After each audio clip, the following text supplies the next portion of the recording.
Podcasting since 2005. This is the King of Podcasts radio network. kingofpodcasts.com. Swing away, Spider-Man. Move over, Superman. Here comes Chainsaw Man. The King of Podcasts radio network proudly presents the Broadcasters Podcast. Here is the King of Podcasts. Welcome to the Broadcasters Podcast. This is King of Podcasts. Welcome to another program. Episode 411. Anime. We've already talked earlier several times this year about how well anime has done in the box office. And I just want to go through a couple of things that really tell the story about how well anime has performed this year. Now, the box office is not doing as well. Probably going to be a little bit under $9 billion this year. The ramp up to the holiday season, you got Wicked for Good, you got Avatar Fire and Ash, you got some other movies that are going to be coming out that will help pick up the pieces of what's been a faltering box office season in 2025. But anime has picked it up. And the one thing you got to think about with anime is that there is still an interest in movies or adaptations of movies based on comic books. They're just not American comic books now. Okay, the same kind of audience out there that would go to see a Marvel or DC movie that he's been going after since, say 30 years ago. Something's changed because now the fatigue of superheroes has led to the uprising of anime because of fresh, different superheroes. And also, when we talked about the screen survey that was done by UCLA, I talked about that, I think it was a week ago or 2 weeks ago. The younger demographic, Gen Z, they like to go and see more animation over live action. And that's very interesting about that they would prefer to go ahead and watch something that might be more childlike and a little more animated. They're okay with that.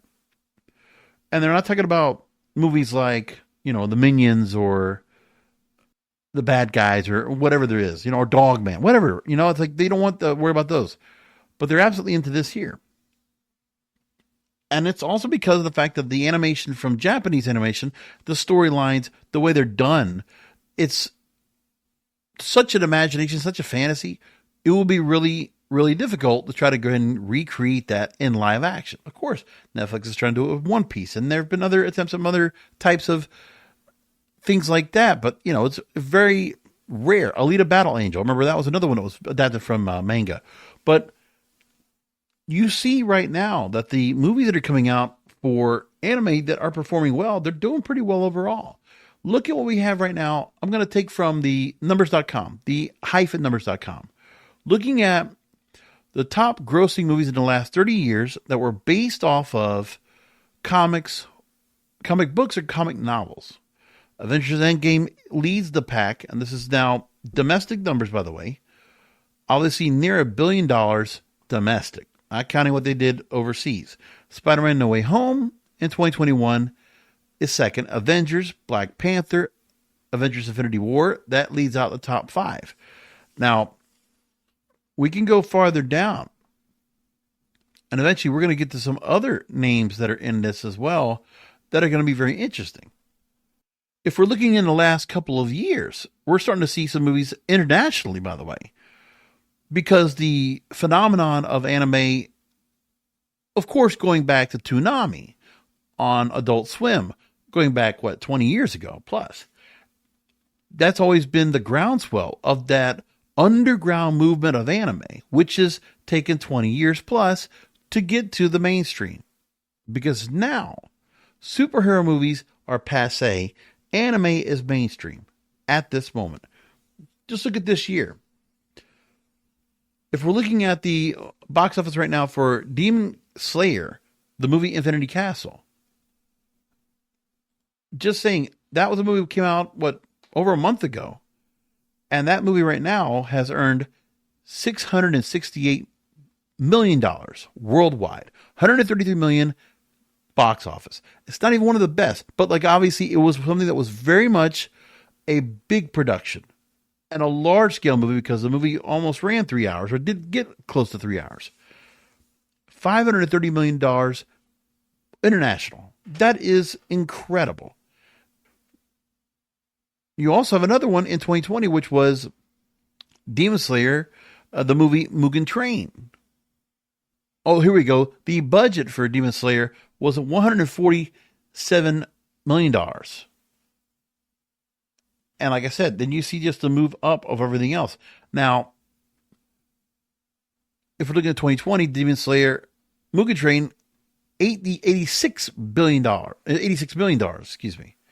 that it made. And if we look at the full numbers for that, $512 million worldwide. The thing was, these movies were already making so much money beforehand.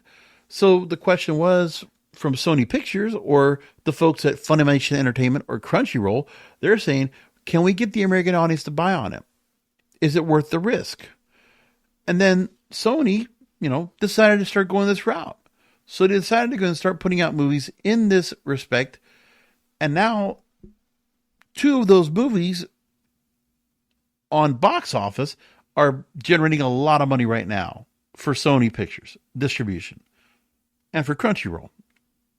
And the same thing goes for the same phenomenon in streaming with K-pop Demon Hunters, which now obviously has gotten so many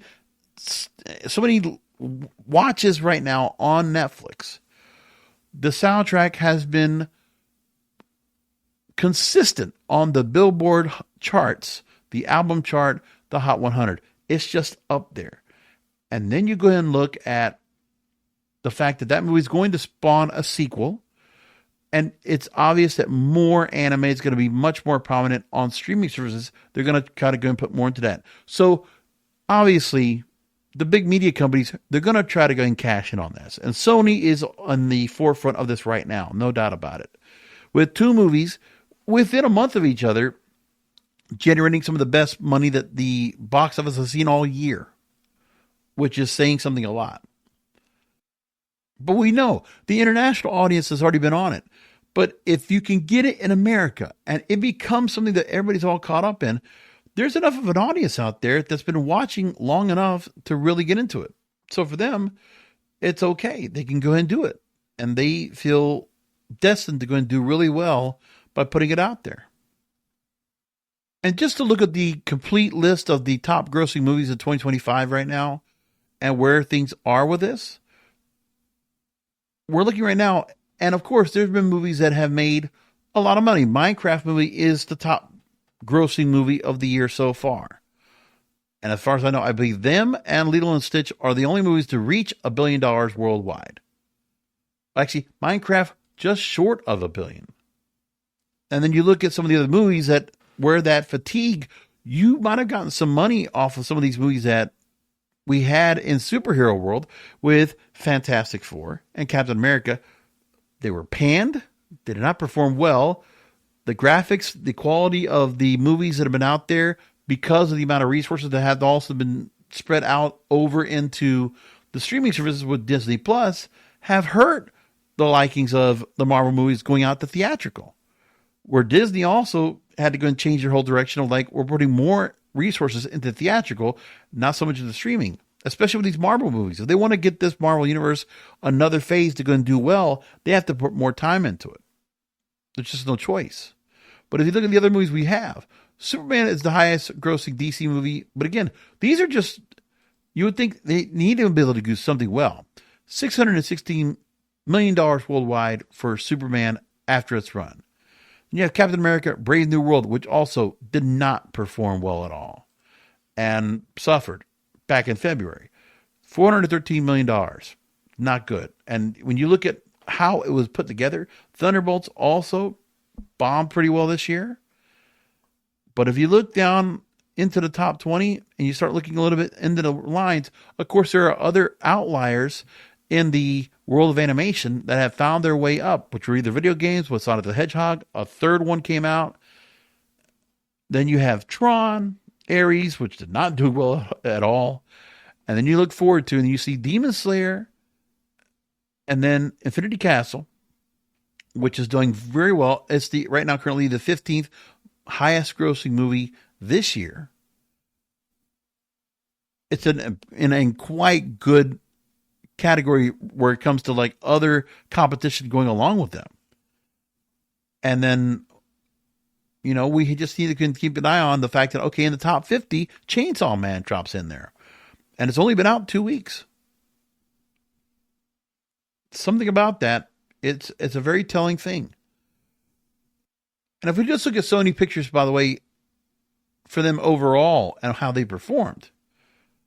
And let's not also forget the K-pop Demon Hunters. Should mention this as well. That has also grossed itself $79 million. And it's just a very limited release on that as well. But if you look at now the year that is in movies, Captain America got 3 weeks at number 1. We moved down, Minecraft movie had 2 weeks at number 1. And then if we move down to Superman, they had 2 weeks at number 1. Fantastic Four, 2 weeks at number 1. K-pop Demon Hunters, 1 week at number 1, starting off in August. Then Demon Slayer, 2 weeks at number 1. And then Chainsaw Man had 1 week at number 1 2 weeks ago. And wedged in between those 2 weeks was Black Phone 2. Now, it has taken advantage of the fact that there's not been much there for moviegoers to go catch because some of the movie choices have not been great. Know that October has been a bad month for the box office overall. And for Sony Pictures overall, with 23 movies they've put out this year, they're the 4th highest grossing studio right now overall. 7% of the market share. And they've racked in domestically $500 million. And a lot of that's due to what they've done with the anime movies. So let's get into why that's all about and where we are with all that, because people are obviously in the media now, they're paying attention to the fact that this is actually happening. And that's the thing that I'm noticing now. And I see that the industry is also following along in the same suit. So here's from the Wrap. Anime isn't alternative content anymore. Lessons from Crunchyroll's Breakout Autumn.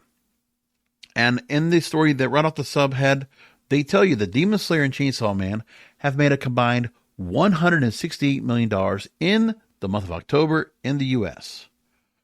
Those two movies alone help to amplify and lift up the box office in a very weak October month. That is incredible. But now people just need to realize that this is going to be a way of life. You have to understand now, the superhero movies, they're going to have to compete with these kind of movies. And it's a taste of the culture. Maybe we are starting to see that, especially for Sony Pictures. They're realizing, they have a couple of the Marvel products they have right now with Spider-Man, with Venom, and among others. But the question will be, if you're getting anime like this done, the Japanese, obviously, they're really big about quality. They also do a thing where they are trying to bring in some American talent. They do the dubs. They do the subtitles. They provide where it's easy for American audiences to follow along if you've never read a manga, if you've never gotten to watching the anime series on Toonami or Crunchyroll or wherever, that these movies are always standalone. You can follow along without having to go know the whole story. You can get into it. And that's what's the amazing part. Now, the two movies we're talking about here, once again, making October amazing, and that's why we have to talk about this here. Demon Slayer Infinity Castle, Chainsaw Man Reze Arc. They're counting for 1/6 of the approximately $1 billion in overall grosses in the last 2 months. The only movie in the last 2 months, September, October, that have made any real money is The Conjuring Last Rites. You're talking about a Conjuring that has won like 4 or 5 movies so far, a sequel after sequel after sequel. Comscore analyst Paul de Garabedian says, could you imagine how abysmal the post-summer box office would have been without Crunchyroll? I think it's safe to say that anime isn't alternative content anymore. It's a growing part of a changing theatrical market. Mark my words, it's mainstream. The writing's on the wall. I look at it as a moviegoer myself, and I go to the movie theaters, and I go to my Regal all the time, and I'm telling you, you had a packed house at 10 o'clock, and also for multiple houses on that opening night for Demon Slayer Infinity Castle. Same thing for Chainsaw Man. And what's the funny part is, I don't think there's anything that can be said about, like, well, put it like this. Demon Slayer, as one of the trailers leading up into the movie, Chainsaw Man was promoted several times within the trailer window for Demon Slayer Infinity Castle. You saw the Chainsaw Man trailer there. I can't say that I saw that anywhere else prior to that. But in the trailers they showed right there in the movie theater, it got me. I was like, wow, I'm going to watch this. So 3 weeks later, I had some of the movie after The Hunt that I watched, but then I watched Chainsaw Man after that. And that was the better movie. I was like, and After Dawn was fine. I mean, I know it wasn't great, but like it was fine. And I think I remember that I was going to watch, oh no, that was another movie. Never mind. I was thinking about Tron Ares and how bad that was. And, you know, September, October, yeah, not the greatest time for movies, but they could put some movies out there. And what was interesting now is that in my theater, there used to always be Bollywood movies that would drop in during that time of year. Because I think the season of Diwali is going on and other things where you would see some Indian movies come in. And I saw some come in, but the timings were not good. And there were other things to watch. But as a moviegoer myself, and I go every weekend if possible, if there's a movie to watch worth watching on an opening night, I'm going to go see it. And for whatever reason, you know, I got brought into it because a friend of mine was big into anime, and I went with him to go see Dragon Ball Z Broly, and I'm like, the experience was amazing. The Super Saiyan event was just like the three Spider-Man, seeing them together, you know, at one time. The same kind of like amazing deal. When, you know, when Captain America grabbed the Thor's hammer, right? It's those moments. That's exactly what the anime audience was for Broly. Same thing. I say it over and over. And that was what, 2018, 2019? And then we now fast forward to today, and the same thing goes. And like I said, I watched One Piece, and I would try to go and catch some of the other movies, but it was also a little bit tough to go and find. But what happened for me is that I realized Sony Pictures, they were putting some of these movies at a pretty good time, finding some spots on the schedule that have been, since post-COVID, always been open. Because we know there are not such great movies that come out every weekend, partly because of COVID, the ramp back up. But then the other part was the strike, which people will continue to say is some of the varying factors as to why the box office has not been giving so many choices on a regular basis, plus streaming, because how many titles go to streaming in the first place? Those kind of things all happen. So there's that. But could you really believe that in the world of streaming movies and box office movies, that it would be dominated by anime right now? I was going to go watch K-pop Demon Hunters. I just couldn't find along. And then the thing was, the movie they have right now is a sing-along. And I'm like, I'm not going to go to that. That's okay. If it was going to be just be the movie itself and watch, that'd be one thing. But I'm not watching a sing-along. No, I can't do it.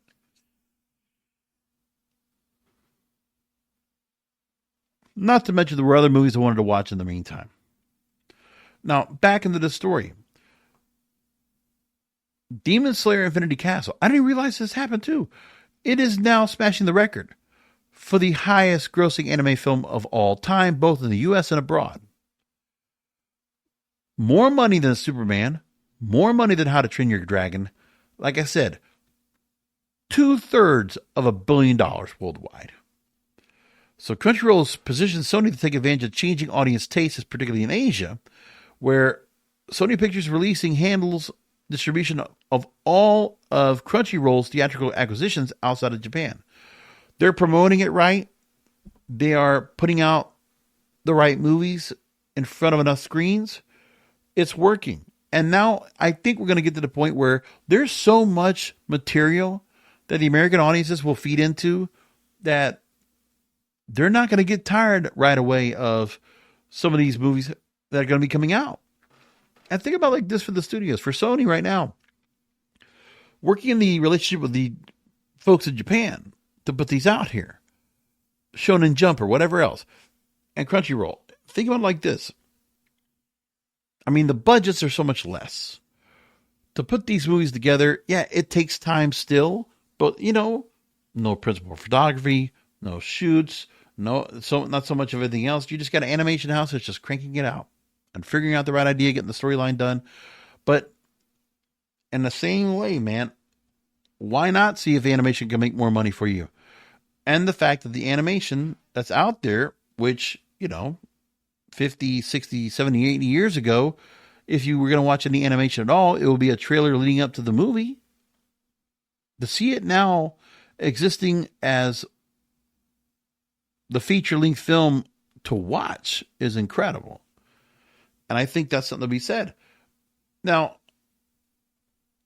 I don't know how American authors are going to go and do anything like that to kind of compete with that. They can't. Anime is a standalone. And they're able to go and do things very efficiently, effectively, and they do. And Sony's taking advantage of it. Now, Chainsaw Man might not be making as much as Demon Slayer, but still. This R-rated action film. This is an R-rated anime. I didn't really realize that either. So now, let's get into this part. It got a #1 opening, $17.2 million 2 weeks ago. Pre-Halloween, it's quite an improvement.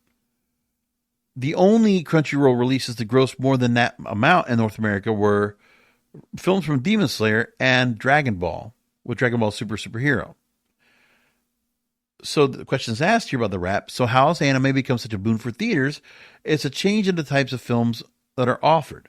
And also Sony adopting a strategy that exhibitors have wanted all the studios to take for some time now. So they're saying the biggest factor behind the success of Demon Slayer is the immense global fan base rivaled by only a select few anime series. Now, if they put out Naruto or Boruto out there, or if they put out Death Note, or if they put out, there you have others they could put out. If they brought back Bleach, like I'm sure there would be just a groundswell of support to see those movies. And of course, anytime they want to put Dragon Ball or One Piece or some of these others are out there, they can do it. And also, the other thing that's going to be said is some of these movies they have that are sports based. Like they had the one that was a basketball one, or maybe a volleyball one, or a soccer one. Or they had the spy one. I saw a bunch of those in the last few years. And one thing I saw? People would show up. There were a lot of times I did not have an empty theater when I go to those. And also the audience is young. And we also saw in that screen survey from the UCLA that something about Gen Z, they want to be able to go and see movies as a communal thing in theaters. They like the theater going experience. They're into it. And I could tell it's them because they're also dressed up in either like pajamas or gym clothes. And they're treating it like they're home. Here's the blankets, here's this and that. And they are dressed in the gear. They are all fans.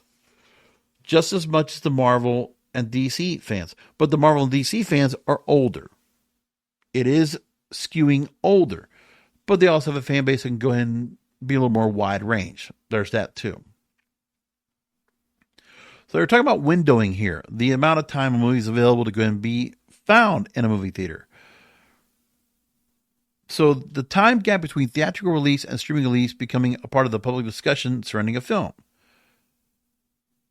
When Disney started implementing a hard 100-day theatrical window for its films, along with a policy to delay any public announcement of their films to Disney Plus for as long as possible, it was done with no fanfare. Now, for Crunchyroll, Demon Slayer Infinity Castle, Podverse talked to the executive vice president of global commerce, Mitchell Berger, and he told them that the film would get a full theatrical exclusive window and would not be released on streaming until 2026. That's the part. See it in the theater, he says, because the theater is the only place you're going to be able to see this film in 2025. The old school method. If you make people wait, and they're not going to wait to watch it on streaming, you're not going to get people to go and watch an anime and wait for next year. They're not going to do it. They're willing to go ahead and take the trip, buy the tickets, go get the popcorn and candy, and go watch the movie. They're going to go do that. So if you give somebody out there what they're going to want to watch. Now, there was a rare instance of the windowing strategy, but it's not exclusive to Demon Slayer.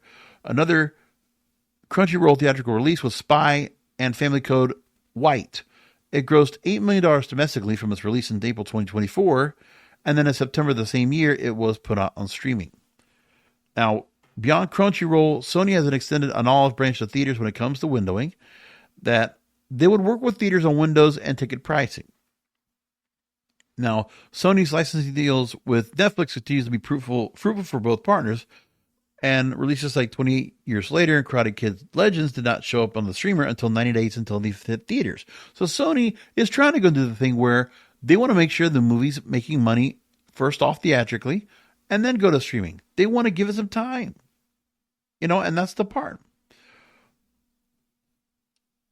And then when they talk about the fact that about hardcore fans of Demon Slayer or Chainsaw Man, no, they'll have to wait at least 3 months for these films at home. If they don't see it in theaters, there's the fear of missing out. FOMO factor. That's how they're playing to these folks.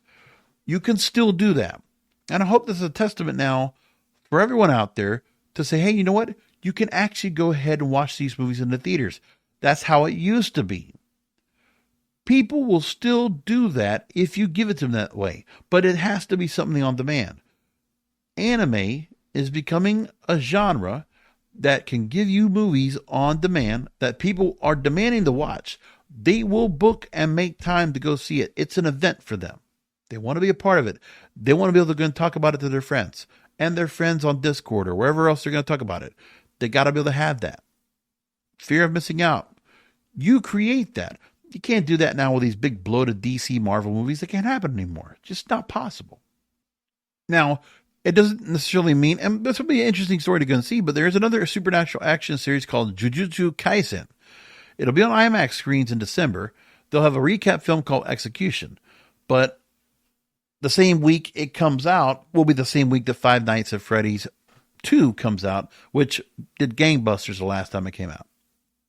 So the sequel should do very well. Now, they also had a Demon Slayer movie to the Hashira Training. I remember seeing that. And it was a recap of the 3rd season of Demon Slayer. And then they showed the season's finale in its entirety. And the first season episode, season 4 episode, the first episode. It was all released to Crunchyroll in June. That film had $17.6 million made domestically. Little more than the half of the $33 million that Infinity Castle made on its opening day alone. Which did not get anything up front. And that's the thing. The Demon Slayer movie was based off of, once again, 3rd season recap of Demon Slayer. Then the season finale and the first episode of season 4. So it was something that people already probably watched. So you're just seeing it all joined together. And people went to the movie theater to go watch it, even though they probably saw part of that series already. But they got to watch it and then watch the end of it that they wanted to watch. The season finale and the fourth episode of the new season. Just like that. What I don't say enough about as well is that the Marvel movies and the DC movies, we all know they have their tendency of having the action, having the suspense, but also having a little bit of humor. And the animes here all have humor in some way, shape, or form. There's always some dark humor in there, especially with Chainsaw Man. They wouldn't expect it, but they put it in there. They could be over the top. They could be campy. They could be goofy. And people will buy into it on a regular basis. Now, with Infinity Castle and Chainsaw Man Res Arc, both were completely new films advancing stories that fans had seen on TV. And that was the thing. They wanted to go and catch that. That was the movie I saw before. Haiku, a volleyball-themed series, they put that out. And they also had a science fiction samurai adventure called Gintama that also came out in theaters. I didn't get to catch those. Now, movie theaters are starting to get up to speed with franchise anime. They want to be able to keep an eye out for which theatrical releases are recap films or original stories versus movies based on the source material and adjust their expectations. Because that's the part. Some of these Japanese movies, these anime movies, might be part of another story that's brought in. If it's not a completely new story that's being told, they might not make as much money. So that's understood, but it's interesting. And the thing is that there are a lot more movies coming in. Crunchyroll has a release slate for 2026, not fully locked in because they're looking at the rest of Hollywood. They want to see what Hollywood's going to put out there on the calendar for next year in the box office. And Sony wants to be able to know what weekends are going to be best for them. So they're going to fill in the gaps. This is all very smart. This is all old school thinking. You move the movies to the spots where you know you can do well during those areas because it doesn't matter what time of year an anime comes out. So if they want to put it in January and drop it in or February in those early popcorn movie times, and do all that before May, before Memorial Day weekend, and then the full summer blockbuster season comes in. And then come into September, October, November, right before holiday season. Take those 5-6 months right there and incorporate into it is smart.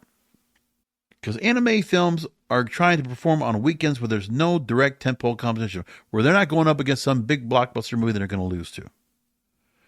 Which is like you said, we're going to have a movie that's going to come out with Jujutsu Kaisen, and it's going up against Five Nights at Freddy's. But it's going to be a good experiment to see how well that movie does against Five Nights at Freddy's. I mean, I know it's a little bit expensive to go to the movies now, but if you're on a plan like me, I know it'd be easy for me to go and catch both of those movies if I wanted to go do that. But would there be people that would be willing to go to movies on Friday and Saturday nights, or go on a different night of the week and catch the movie theater more than one night, if it's possible, if they want to do that, if they want to afford it? That's the part. So they have other movies that are coming out. I'll briefly go through those.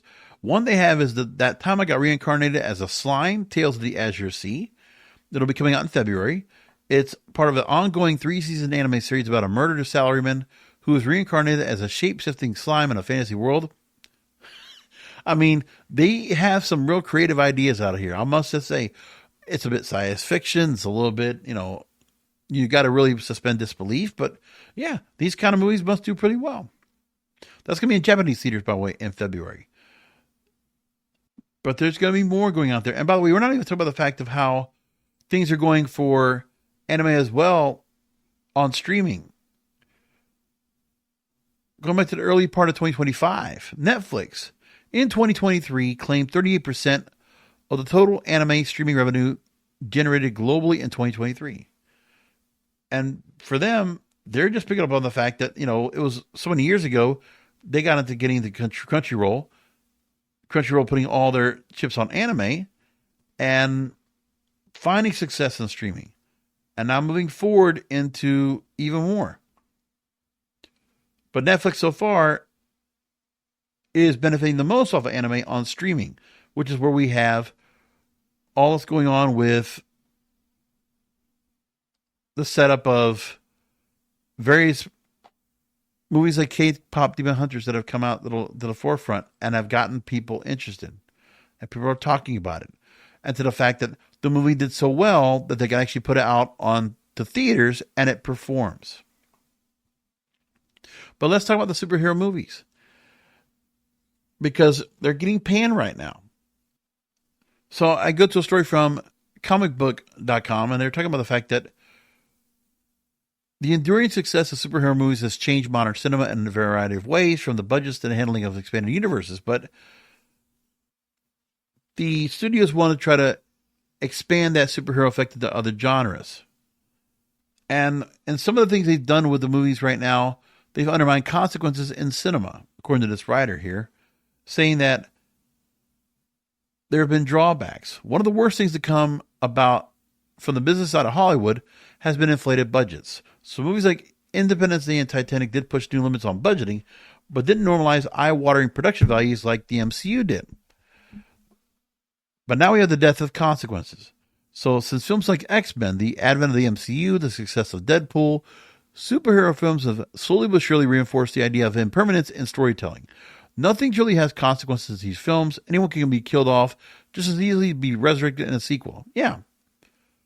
When you got a sequel to go ahead and put out next because the studio wants to keep monetizing the IP, then there's no finality to anything. The fact that the Avengers Infinity War Endgame was so good and how it's set up, the only thing that's changing are the actors that were playing the roles. So now you're just going to just get a change of somebody else playing the roles or some different characters, but we're going to just go in that same universe and just continue to move forward. No finality whatsoever. Because if it's making money, the studios will say damn to the fact that they have a series that is going to be done and that's it. No, they're going to continue it as long as they can and squeeze every bit of drop of revenue as they can from it. They even talk about the fact of how the same thing goes with the horror movies, because it was the first genre that really capitalized on the idea of recurring villains who never seem to die. Your Michael Myers, Jason Voorhees, they continue to go on. With superheroes, characters like Loki have been killed so often that there's little Marvel could ever do to convince viewers that a death is permanent. They also talk about the fact that not every movie needs to be a franchise. But based on box office receipts, they're one of the most profitable endeavors the film industry has ever pursued. But new expectations. More people want more franchises and enduring IPs, not done in one standalone stories where a character is killed off forever. People always talk about the fact of Star Wars, Rise of Skywalker, and Palpatine returning, the Emperor. That really explained the superhero effect in a single sentence. Not only considered one of the worst quotes in the Star Wars franchise, it sums up the way creators hand-wave away revivals as trivial occurrences in stories. In the end, most films are better without a sequel. Stories should be left alone once a creator feels they've said all they need to. Character study films, dramas, serious thrillers, and science fiction all work best when creators don't resort to cheap tricks to keep people coming back. And I agree with that. So superhero fatigue, there's reasons for it. And it's the studio's fault. But one thing that can be said right now, listen, down the line, anime could also fare the same fate. But right now, it's not. It's going to take a while for that to happen.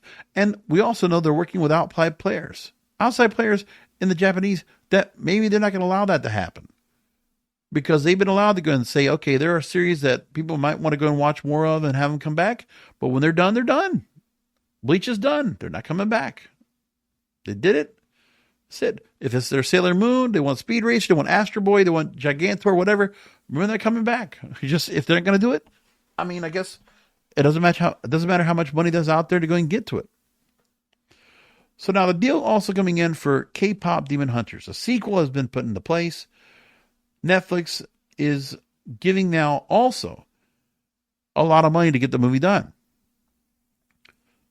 Now, Sony's cash payout for making the first film, they have made $40 million from Netflix for that movie for how well it's done.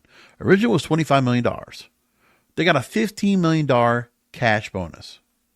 So there are going to be streamers out there. I mean, obviously Netflix was smart to go and do this here, working with the streamers like Netflix, working with the movie theaters and the movie, theater companies out there to work on this. It's working well because now people realize anime is going to make some money. So people want to go ahead and jump in on the bandwagon. From Sony Pictures Animation, K-pop Demon Hunters quickly became the most watched film of all time on Netflix this summer. Most watched film of all time on Netflix. That is incredible. And I can tell you one thing. It's a musical. And all those songs from that movie have charted on all international charts, Billboard official charts, whatever. Those songs are not going away. And I can name them, okay? You got Golden, Soda Pop, Free, Takedown, Strategy, What It's Done, whatever. All those songs continue to go and get streamed. There's a lot of money being made. And even the fact that these artists are not out there touring or anything like that and being seen, it doesn't matter. In the animation world, people are fine with it. They're all into it. They're enjoying it. So overall, Netflix is going to earn $40 million from Netflix. Sony's going to earn $40 million from Netflix. Of the $25 million originally was put in, it included a $20 million fee, $5 million for the first option rights for Netflix to retain the pick on the platform, and then Netflix covered the entire $100 million budget of the picture. And then Sony also collects a margin of the production budget. Netflix is paying for the Sony-owned animation company ImageWorks, home of the Spider-Verse franchise, for work on the movie. And Sony also receives a piece of soundtrack sales, also music publishing fees for certain songs. Merchandising rights are going to Netflix. But still, look at all this money that's being made.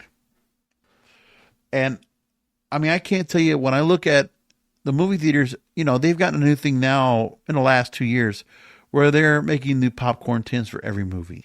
They have t-shirts, they have merchandise all over the place. And there's so much of that for all these superhero movies that did not get sold. Fantastic Four, they got the nice, cool looking 60s car. Or Superman had, looked like the Fortress of Solitude, things like that. Captain America, I forget, it was like there was the shield, there was something else. Or, it was the big Hulk, Red Hulk, like cup or whatever. Or the popcorn tin. All these kind of things that we're doing. Tron had the car, like all these things that we're doing. But for anime, the merch is out there. I can see people that are probably not just buying it, they're wearing it out there and wearing it like proudly. So there's a sequel that's going to be set up now for the K-pop sequel, but it's going to be coming in 2029. So it's amazing what they're making off of it and what they've done with it so far. It's quite impressive. So as I said, K-pop Demon Hunters 2029 release on Netflix. Bloomberg first reported that. Now, the one thing that does happen here is that while animated films do take a long time to make, 4-year gap between installments, but there could be changes to the release date because of the film's production schedule and what they can get done. And as I said, K-pop Demon Hunters landing directly on Netflix, the streamer's most popular movie of all time. 3 of his original songs, Golden, Your Idol, Soda Pop, mainstays of the Billboard Hot 100 chart, and could land nominations at the Grammy Awards next year. That tells you everything. Notoriety, it's getting recognition. It's getting respected by its peers. It's all coming into that. And as we talked about the movie going into theaters, Netflix, by the way, I must say, where Ted Sarandos was talking about, we're not going to put anything in theaters, that's a passé time. Well, I'm glad that we were talking about that. I think it was last week where Netflix is going to start putting some more movies out in theaters, at least for a little bit of time for exhibition. And then they're going to put it out in the streaming service, which is great. The K-pop Demon Hunters sing-along got $18 million over 2 days. Then another $5 to $6 million over Halloween weekend. And it's amazing. And remember, people can go and catch it on streaming all they want. And it's out there.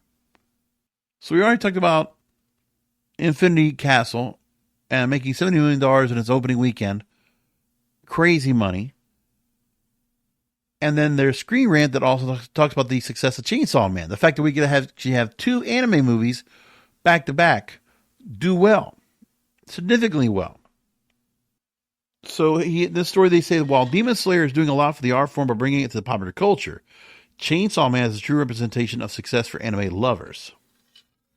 Now, the way this writer, Brendan Garza, tells it is the way I look at it, too. It's what an anime movie should be. Chainsaw, the movie, Reza Arc. Succinct, clean, makes the most out of the fact that it's in movie theaters. An amazing movie that acts as a milestone for anime, proving that the art form is not just having a moment, it's here to stay. I totally agree with that. So there's a lot of top-tier series that's watched right now that's going to be eventually being put forward into the realm of theaters.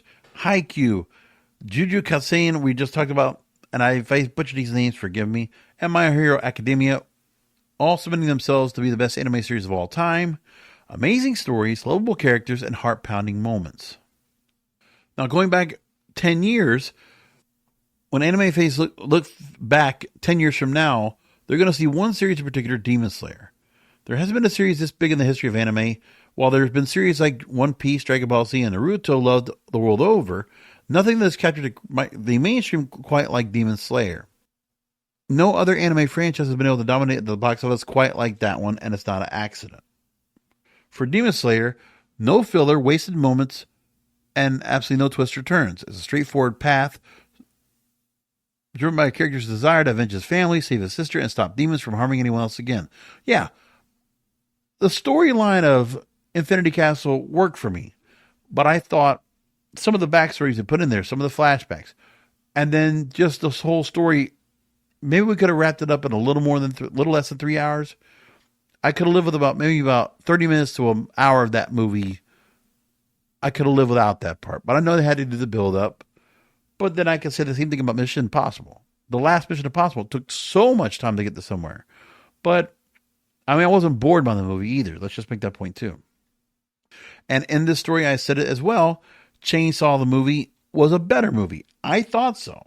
Now, let's take what he says here and see if we agree. There were a ton of great moments in Infinity Castle, and I agree with that too. Demon Slayer's movie felt like a cash grab. Studios and companies behind Demon Slayer knew the movie was going to make a ton of money, so they didn't prioritize storytelling like they did before. It's well over 2.5 hours long, a huge runtime for any movie. The pacing didn't make any sense. And some of the more important aspects of the Infinity Castle arc are main demon backstories.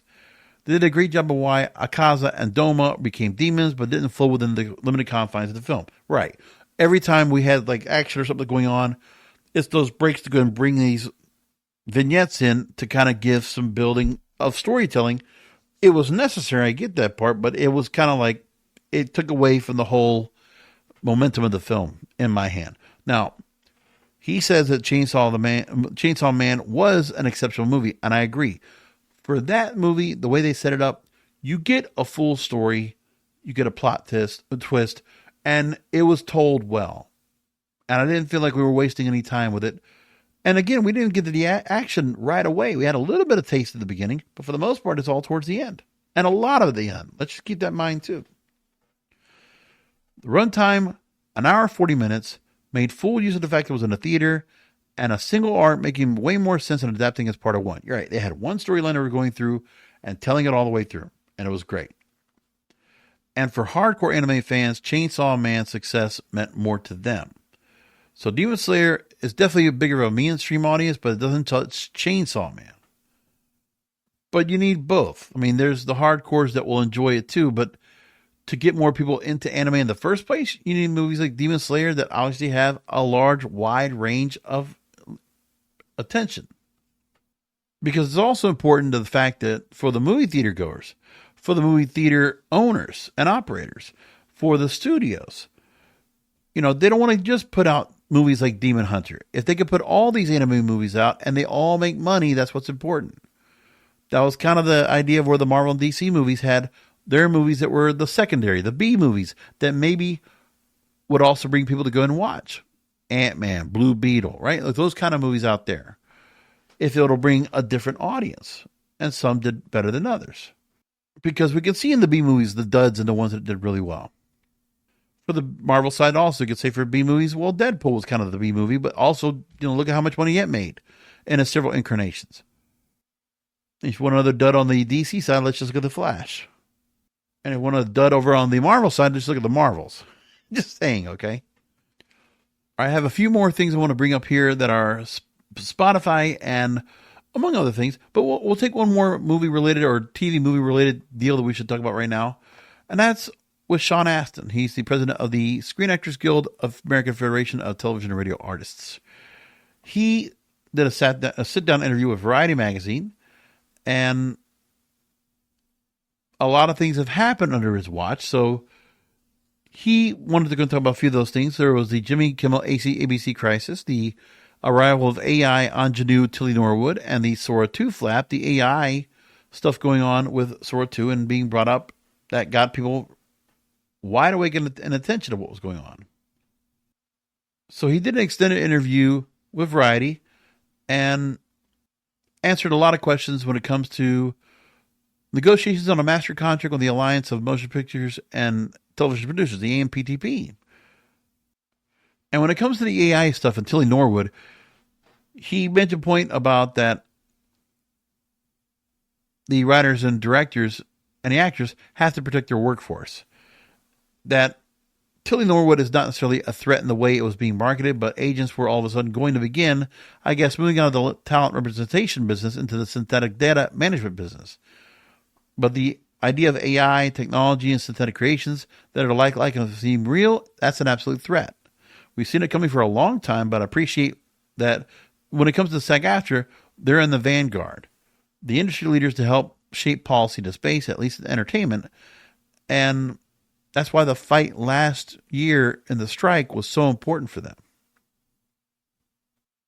When it came to the Sora 2 situation, when the Tilly Norwood thing happened, we saw the pushback.